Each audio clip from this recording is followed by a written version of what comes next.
Welcome back to the Live Out Loud show. I am so excited. I am Heather Torres, Brooke's bestie. And Brooke, we're in book month. And I'm taking over the podcast. Book month. It's so much fun. Exciting. We are sitting here batching all the content because that's what we do as content creators. And I am so excited to dive into this topic because to me, Brooke, I can't even wait for people to hear what you've put into the book around this topic. And we're going to dive into what's holding a lot of women back, which is actually creativity. Yeah. And Brooke, it surprised me when I was reading through this chapter that you, Brooke Thomas, actually struggled with not thinking you were creative. Let's talk about that.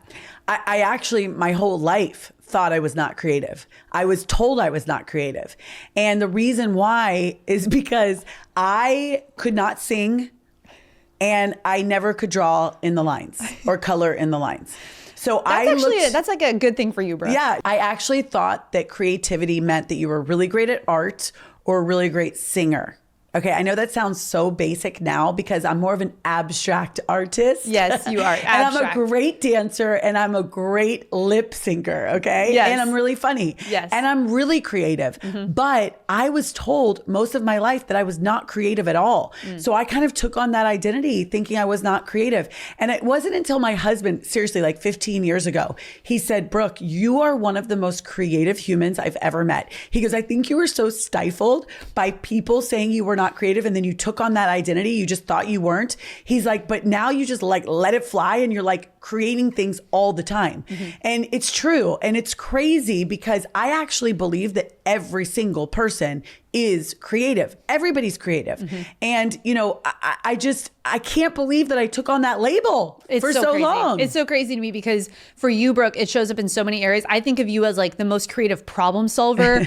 You are creative in your leadership style. You're creative in motherhood. I mean, you're creative in so many areas. So for me to be, and also you are the best lip singer. Like, Thank it should be a skill. Hey, and I think you are too. We both actually have, we might play some videos, post some videos on Instagram because we flip, we have like a band coming out. Yeah. I feel like that's like our encore of what we're doing in this life. Or like all in best this time. Friends and team members have to at least be good at lip syncing, dancing, or coloring outside of the lines. Yes. Yeah. I would also say that you talked about there was a moment when you were in your kitchen where, and I'm not meaning to call you out, Brooke, but you did not know how to cook, right? Oh, girl. Did not know how to cook. So true. So I want to talk about that because I thought it was super funny when you were talking about like you didn't know how to cook, you didn't know what you're doing, but from actually tackling that, knowing you could be creative, let's just talk about what you've created from that.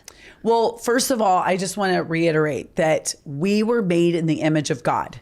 God was the creator of the universe. If you believe that, then we are all creative beings. Mm-hmm. And so I just want anybody that's listening and anybody that reads this book to understand how important it is to grab on to that truth. That's a truth in the Bible. So when I read that, I was like, okay, I'm creative. I was made in the image of God and he's the creator of the universe. And so I'm a creative being. And so, yes, I never cooked when I was growing up. Like I never had the opportunity. I didn't want to pretend that I knew how to do it or liked it because that would be a lie. Mm-hmm. Although I did stretch the truth and kind of lie when I got married. Brett knew I couldn't cook. Yeah. So I never lied to him. Yeah. But his mother, he comes from Southern Georgia. Mm-hmm. Okay. And his mother was a chef, basically. Phenomenal cook. Like a stay-at-home mom, let me make dough from scratch, if you can even make dough from Stewart, scratch. But like Southern, all amazing. the things. Yeah. And so I was like, I don't want to, this was back in the day when I cared more about what people thought and I didn't want to disappoint them. Now, it would have been easier to just tell the truth. Mm-hmm. That's what I tell my daughters. I'm like, it's so much easier to just tell the truth. Mm-hmm. But for some reason, early on in marriage, I was like, Brett, I want your mom to think that I cook. And he's like, okay, that sounds like a great idea. And he was totally into it too. And for Thanksgiving, when she came over, he had all these bowls out. And he was pretending like I was cooking, even though he was cooking because he knew how to cook because his mom taught him. I just never learned. Yeah. So he literally had all these bowls out and I was pretending to cook sweet potatoes. I was pretending to cook stuffing. I was pretending to cook pies. And I just was swirling the bowls like, yes, nothing to see over here. Just cooking up pies, just cooking up sweet potatoes. And I lied back then, early on in our marriage. I'm not proud of it. It would have been easier to just say, you know what? I would love love to learn, but I don't really have that skill. But you know what? I just thought I would lie instead. Let me tell you something. The truth will set you free. Don't lie. This was before I really understood who Jesus was. So the reason why I'm telling you this is really cooking, all of it was so foreign to me. And this is where I know God is so good and we are creative beings and miracles happen. I remember looking at my daughters, and at some point I was like, I don't want them to feel this way. I don't want them to feel like they are paralyzed in the kitchen like I am. I don't want to make excuses. I don't want to lie. And I don't want to make fun of myself. I actually want to learn this. And I have to tell you, every single thing that I was challenged by, or that I didn't know how to do, or that I would complain or make fun of myself, I actually ended up learning it. And I took the responsibility to actually learn it and become great at it. And so, that's why I have my real estate license. I have my nutrition certification. I've built these businesses based on me not liking the way I felt when I didn't know it. And so again, this is not for everybody, and this is not for every subject, but like the subjects I was like really bothered by, I said to myself, like, I'm not doing anybody any favors. No one's going to knock on my door and like start cooking for me and saying, Brooke did this. I mean, maybe you can hire actors to do that, or chefs or whatever. Yeah. In different stages of life, call for different things. I'm not going to say now that I don't have, a chef that comes and drops off food because of time purposes. But back then when I had little girls and my husband was traveling and I was doing business on the side, I still desired to cook. And I think that if you have a desire in your heart and you don't know how to do something, you have to take the responsibility to figure it out. And that's what I did for myself. I was like, I'm going to take responsibility. And I got all these cookbooks, especially because of the cancer story. I had to learn. Once I learned how to, feed my body, that cells regenerate by what we put in our body, I understood that cancer was not going to be my story anymore, but I needed to learn how to have a healthier body. And so I wanted to cook. I wanted to figure this out. And I bought all these cookbooks and it was so difficult. It was like ingredients I didn't even know. I remember walking through the grocery store asking, the people that work there, where do you find this? Where do you find that? And they looked at me like I was crazy, because most of the women where I lived, knew how to find ingredients that they were cooking for their kids. And so anyway, once I got past that, I was at home making all of these, recipes. My husband would come home. He was so proud, but then he was like, this is terrible. Do I have to lie to you that this is terrible? And I was like, no. And long story short, it was terrible. I tried, but I wasn't great. Well, then this is the miracle that happened. I prayed and I was like, I need to figure this out, but I'm a working mom. I'm fast, like on the go. I need it to be gluten-free, nut-free, dairy-free. But like these 15, 20 ingredients, it's not working for me. And I started actually doing some research on how ingredients could work together, how I could use less ingredients. Long story short, I ended up making 30 recipes, breakfast, lunch, dinner, and dessert, all gluten-free, nut-free, dairy-free, vegan. They were labeled. Not all of them were that, but some of them were that. And 5 ingredients or less. And Amazing. They were delicious. And so I ended up creating a cookbook. And I called it the Thankful 30 because I still wasn't totally stepped into my creativity. Yeah. So I wasn't that creative. I was just thankful that I had 30 recipes and I wanted to put it in a book so that I could remember this miracle moment. And I still have this cookbook digitally, like people love it. And then I have one more called the Thankful 30 Crockpot Edition, because Crockpots are so easy. Yeah. But they're delicious, easy. My girls learned them. That was a season in my life that I did teach my daughters how to cook. They knew how to do the recipes. I did it with them and I was so proud, and I'm still proud of that moment, but it taught me like I am creative. I love that so much. So the Brooke that had no idea how to cook, stirring in the kitchen. The Brooke that had no idea how to cook. Brooke the cook. Brooke the cook. I was meant to be a cook. We're so creative. Look at us right here, coming up with branding on the spot. It's so, I love that story so much because it just shows that, well, one, that God can give you any idea and it's just your job to pursue it. And that guess what? We're going to start messy and it's probably not going to be good. It's probably going to taste terrible or whatever it looks like at first. And then you just get better at it. And then look at what you were able to create. Not only that, Brooke, but like the woman that didn't know how to cook was then cooking on television to teach other people how to cook. So, I mean, like the whole progression of the journey, that's like when you step into your creativity, so much can happen. I'm thinking even right now, this year, one of the things that you talk about in the book that I loved is you said like the words, your words matter. And for so many years, I've always just told myself, I'm not a good home decorator. I just suck at home decorating. Well, if you tell yourself that for 20 years, I mean, my husband's always like, why didn't you hang something on the wall? And I'm like, because I just suck at decorating. And he's like, that's not true. And the words that you speak over yourself will impact your creativity. And so this year, Brooke, I just decided, you know what? I am a great decorator. And I just started learning how to decorate. Now, did you get like a whole Pinterest board together? Because you do that with your clothes. I'm like, that is creative. I can't even do that. I did. I have a whole Pinterest board. Of course, I went to YouTube and I found like designers that I liked. And I was like, I'm going to take a course. I bought someone's course on how to do home decorating. And wouldn't you know it, Brooke, I am a thrifter now. I am out in those thrift stores finding the cute stuff. Oh my goodness. And guess what? The creativity is coming out of me and I am loving it. Like, isn't it crazy? But I want you to talk a little bit about the words that we actually say to ourselves will impact the creativity and the opportunity for God to be creative within you. It's so amazing. I love to hear that story because it reminds me of how we are attacked at our highest calling. We get challenged or we come into agreement. That's the thing. Okay, so our voice does matter. What we consume matters. That's why I wanted this book to be a consumption of not only positivity, but activation of like what could come awake and alive in you by reading this. Because what we consume is what we believe, and what we believe is what we speak out, and what we speak out is what we will live out. And so it's so true. If we look at our lives and we think about the things that we say we're not good at, we're never going to become good at it. Right. But if we take those things and we actually want to learn, and we actually start saying the opposite happens. And that's what I've learned about words. And that's why I'm so careful about my words. I'm so careful about what I say I can and cannot do, because I actually think that anybody can do anything. I think that, again, just like that song, More Than Able, who am I to deny what the Lord can do? Now, I might not be able to do it, but the Lord in me and through me absolutely can. It is a miracle from God that I actually was able to put together 30 recipes that are delicious, that are easy, that are simple. And then yes, a TV show, a local NBC show, had me on their show for 8 years in the kitchen. Now, the first couple times I thought it was a joke. I thought that it was like one of those, candid camera shows where they were gonna post me on like Dateline or whatever, NBC nightly news, like this mom thinks she's on TV, but we're really making fun of her. That's what I thought, because the first time I almost burned down the kitchen on the TV set. The second and third time I stumbled on my words, I was shaky. I mean, I was terrible, and they kept inviting me back.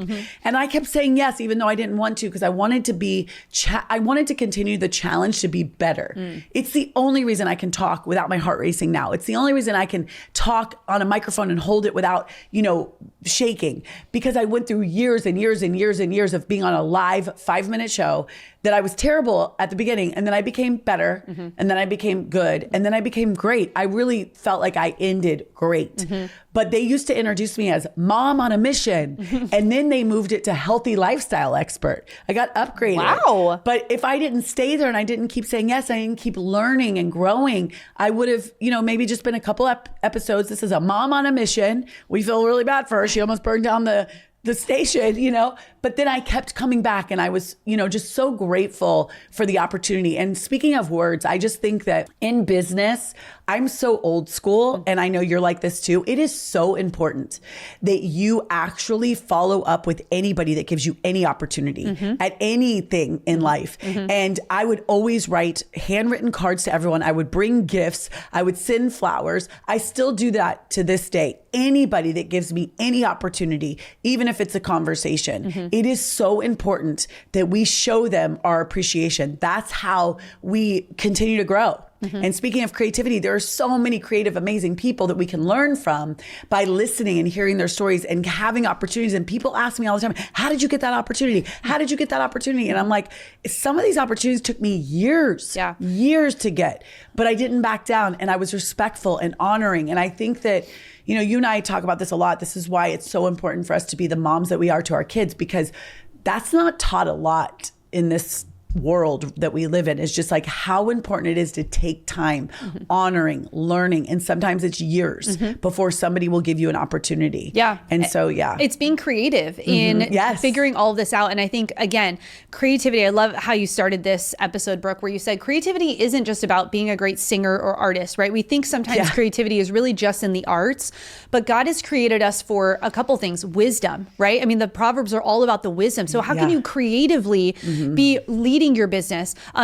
There's so much about creativity in parenting. We talked about on another episode, just how as mothers, we have to be creative about how we're raising our daughters. There's so much, and you packed a ton into this book. We haven't even scratched the surface of all the different stories, activations. And so I'm going to encourage you, listener, to get your hands on a copy of this book. It's so good. This chapter spoke to me, and I'm grateful that you poured so many good stories into this. But I think what I want them to take away is the activations in this one were so good. And you actually did this on a call the other day where you said, like, write out what you're great at. And sometimes I think we actually have to just remind ourselves that, like, I am actually really creative in business, or I actually am really creative at designing home interior. I'm actually really creative in the kitchen. And I think sometimes we need to just remember that. So get your hands on a copy of this book. You have some additional resources too on this book, Brooke, that you went through. So they have access to that as well. But any parting words you want for someone on this topic of creativity? Yeah, I was just thinking when you were talking, I'm like, if there's a mom listening right now, if there's a friend, a daughter, a sister, a grandmother that wants to encourage their friend right now, their daughter, their granddaughter, their grandmother, their mother, their neighbor into their creativity, their gifting. This is such a great book. Like if you're thinking right now, gosh, my daughter or whoever you're thinking about right now is really struggling with her self-confidence around creativity, or she's really struggling right now feeling excited about the next steps, or maybe she's had some bad interviews, job interviews, or maybe I'm just thinking of anything. Maybe she's in school and she's just feeling really discouraged. When you were talking, it made me so excited. I have like Holy Spirit goosebumps because I was like, this is going to be a book that women are like, I need to get this book for this person because she's feeling really discouraged right now. And it's going to encourage her spirit that yes, you are creative. If Brooke can do it, I'm laughing because I'm like, listen, my whole life is like, if Brooke can do it, you can do it. Like if Brooke could literally be on an NBC, I laugh all the time. This is why I needed a book to explain, because not everybody knows these stories. I mean, I could never, ever cook anything. I couldn't even like boil water. And I ended up having 2 cookbooks. And not only that, but being on an NBC show for 8 years as like the healthy lifestyle expert and the mom on a mission. That is a miracle.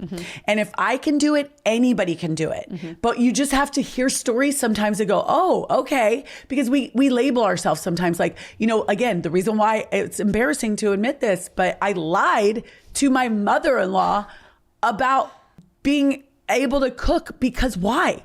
Because I was embarrassed. I was humiliated thinking, why don't I have that skill? But how many times do we walk around making excuses, being humiliated or embarrassed instead of going, you know what? I'm just going to figure this out. And it's going to be messy. I always was like, chefs probably hate me because I'm using these pastry tools because they're fun. And they're like, all these things are happening. And they're like, she's not a real chef. She doesn't know how to use that pastry tool because I didn't. And, and so the thing is, you have to have fun. My creativity and my, chef abilities are very different than the average chef. And that's okay. I love that, your chef abilities. Yeah, see, I don't even probably say it the right way. Hey, I love that. You can make it your own. Isn't that great? Own, girl. Like, that's so powerful that literally, Brooke, we can create whatever we want. Yes, so true. I mean, like, that's think the so lesson in this chapter. Is like, whatever you want to create, there's no label on it. Yes. Just do it. And that's my favorite thing because as you know, I cannot be put in a box. No. Brooke cannot be put in a box. So every single thing that people have tried to say I need to do, I usually do the opposite, not because I'm trying to be defiant, but just because it doesn't feel good.